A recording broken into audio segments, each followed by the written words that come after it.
Okay guys, just a little short video. Here we are on the detail job. So I left one of my most important tools at home, and that is my portable air compressor. And I just wanted to say that no matter what elaborate tool you do or don't have, do not be afraid to go at it with a brush and a rag the way you did when you didn't have the stuff.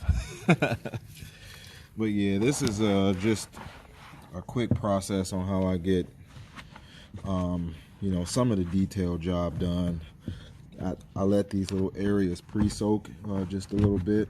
Most of the time I have a bucket, and I change the water once it gets dirty,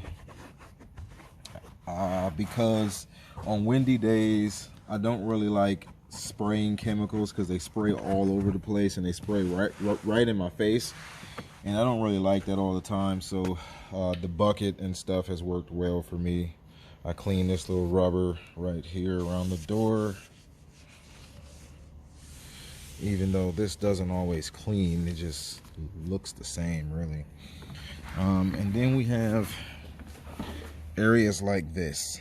Like you see that up in there, that's a crevice. Usually I would hit that with my air compressor, but I don't have it today. And this is what I did before I even got the air compressor. I used to use a steamer for things like that, but I found that heat is not always the best thing to apply to just everything. Like, I use the steamer because the steamer blows out air, and I found that an air compressor is just a better air blower for crevices than a steamer is, because not only that, an air compressor blows out harder air.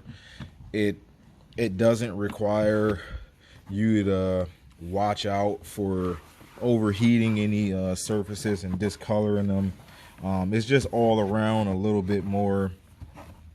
It's just all around a better tool for that particular job. I haven't really, I think I use my steamer on 0.1% of all my detailing jobs. Yes, 0.1% of all my detail jobs is what I use my steamer on. And that was even before I got my air compressor to put it in its place.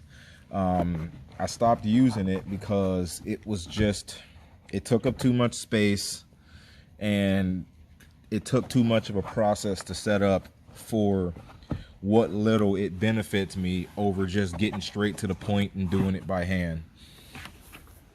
All right, so I cleaned the door. Well, not all the way. You can see, like, right there's a few crumbs right there. I just want to get that out. I take a bit of a harder brush and hit it with a bit of a harder brush, and then I just go ahead and mop all that up with this rag here. And then the moment this water gets dirty, I change it.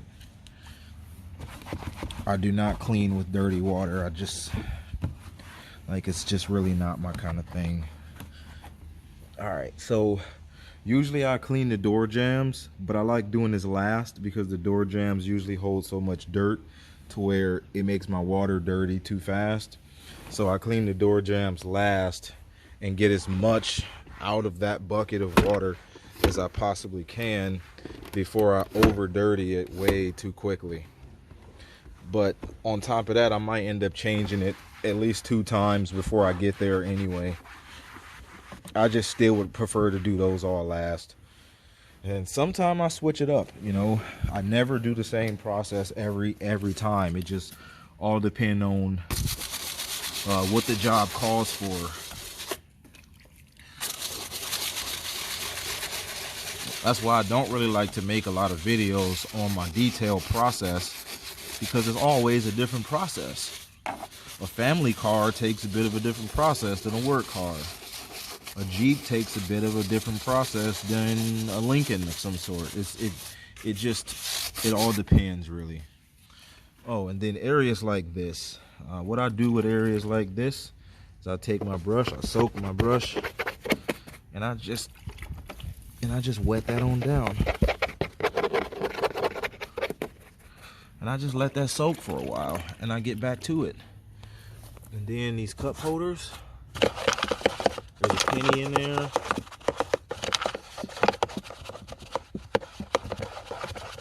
I'll just let that soak for a minute. But that's pretty much it. There's really nothing else to show you right now, except for, yeah, the carpets still need vacuum. But I was just showing you a quick process on how I clean the doors. And the same process I do with the doors, I do with the steering wheel, I do with the dashboard, I do with the air vents, I do with the center console. It just really all depends, man. A brush, a rag, and a good chemical is really all you need to be able to get something like this done. The only hard part about this is that